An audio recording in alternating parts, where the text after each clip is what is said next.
The storm had not just soaked the streets of downtown Seattle. It had soaked Claire's dignity, her plans, and the last bit of strength she had left. She stood outside the cafe window, clutching the tiny hand of her 3-year-old daughter, Hazel, while mud streaked across her red dress like a cruel reminder of how messy her life had become. Hazel's pink coat was ruined, smeared with brown stains after she had slipped on the wet curb when a passing car splashed them both. Claire had no time to change, no money for another outfit, no backup plan for anything. She had promised Hazel hot chocolate before dropping her at daycare and heading to her job interview. The job interview that could change everything. But now, standing there shivering, with her hair clinging to her shoulders and humiliation tightening around her throat, she felt the whole world was against her. And yet Hazel squeezed her fingers as if saying, "It's okay, Mama. Please don't give up." Claire inhaled sharply, lifted her chin and pushed the cafe door open, stepping into a room full of warmth and stares. If you believe in kindness, second chances, and the goodness still left in people, please like, comment, share, and subscribe to the channel. Your support helps us continue bringing real emotional stories to life. The moment they stepped inside, conversations paused, heads turned, and the faint sound of snickering floated across the cafe. Claire felt her cheeks burn as she tried to brush mud from Hazel's coat, but the stains wouldn't move. A group of teenagers by the counter whispered loudly, making no effort to hide the way they laughed and pointed. Another woman smirked while pushing her phone toward her friend as if capturing Claire's misery was entertainment. Claire swallowed hard, trying to remain calm, but humiliation tightened around her chest like a steel rope. She whispered an apology to Hazel for the mess, even though it wasn't Hazel's fault, and began searching for a seat far from judgmental eyes. But the tables were full. No empty corner, no quiet place to hide her embarrassment, until she saw him. In the back corner of the cafe, a man in a navy blue shirt sat alone, his coffee steaming between his hands, his expression distracted yet calm. His name was Lucas, a single father who knew too well what exhaustion felt like, what sacrifice meant, and what it cost a person to keep moving when life kept knocking them down.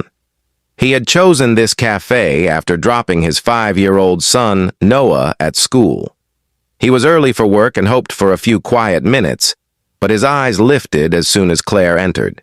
He noticed the mud, the ruined dress, the child's messy coat, but more than that, he noticed the raw pain Claire tried to hide. While others saw humor, he saw a mother desperately trying to hold herself together.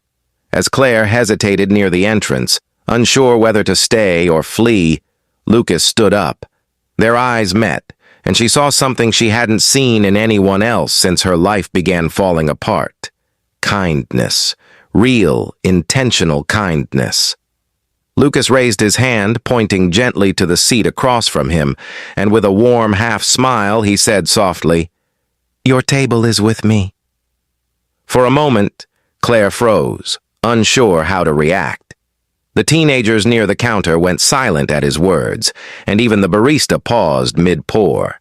Hazel tugged Claire's arm, whispering, "Mama, man is nice." Claire didn't trust her voice to speak, so she nodded and slowly walked toward the table. Lucas cleared a space, pulled out a chair, and even placed napkins on the table as if to offer her a soft landing from the chaotic morning she had endured.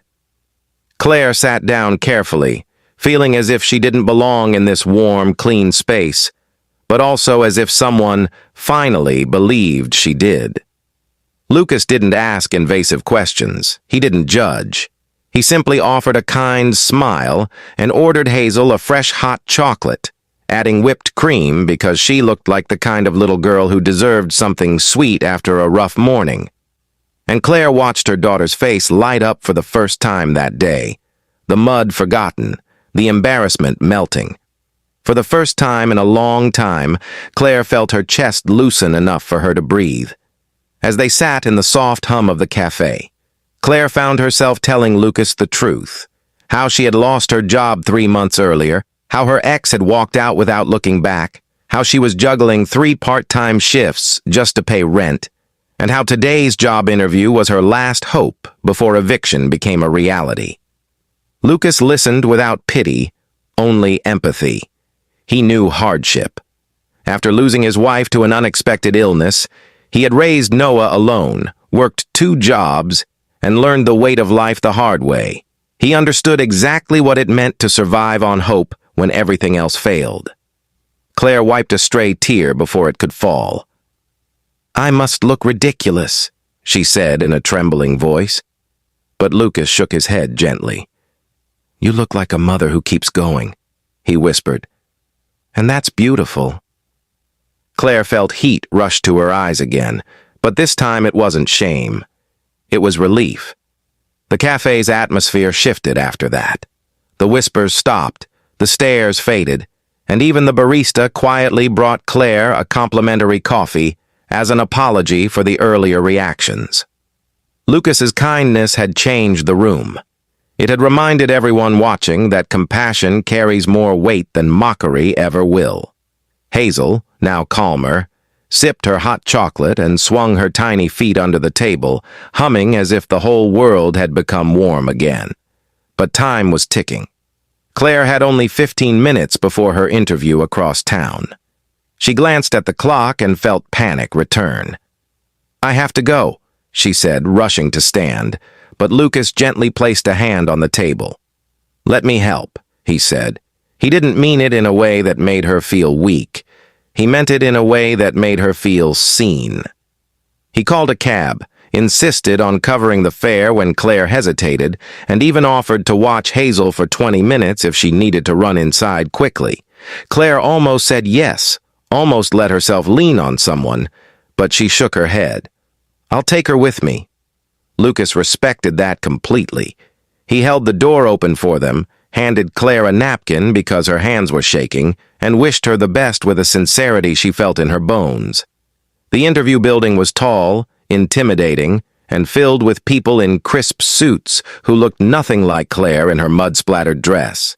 She almost turned around, but then she looked down at Hazel, who squeezed her fingers and whispered, "Mama, brave." And Claire walked inside with her heart pounding. She didn't know how she looked to the hiring manager, messy, desperate, or laughable, but she knew how she spoke, honest, driven, and willing to do anything to build a better life. She told the truth about her struggles, her determination, her experience, and why she wouldn't fail again. The manager paused for a long moment, then said the words Claire had prayed for. "We need people like you." She got the job. She walked out of the building holding Hazel tight, laughing through tears as the cold air kissed her cheeks. She had done it. She had saved them. As they stepped back onto the street, Claire saw Lucas across the road. He hadn't known how long the interview would take. He hadn't expected Claire to return. He was simply standing under the cafe awning with a bag in his hand, a fresh coat for Hazel and a warm scarf for Claire. When he saw her smiling, he smiled back, the kind of smile that felt like a sunrise after a long night. Claire walked up to him, overwhelmed by gratitude. She wanted to say thank you, but the words seemed too small. Instead, she let her tears speak. Lucas nodded softly, as if saying, "You don't owe me anything." Noah peeked out from behind him, having joined his dad after school, and Hazel instantly waved at him. In seconds, the 2 children laughed together like old friends. Claire realized that sometimes goodness arrives unexpectedly, not as a miracle, not as perfection, but as an ordinary person choosing kindness when it matters most. If this story touched your heart, please like, comment, and share. And don't forget to subscribe for more emotional, real-life stories that remind us of the goodness in the world. Before the ending, here is your special request line. Please comment below. Kindness still exists. And now, the final lines. As Claire stood there with Hazel in her arms and Lucas smiling gently beside them, she felt something she hadn't felt in years: hope. The storm had tried to drown her, but a stranger's compassion had lifted her back to the surface. And in that moment, on a cold Seattle sidewalk with two children laughing between them, she realized something profound. Sometimes the people who enter your life for just a moment can change the course of it forever.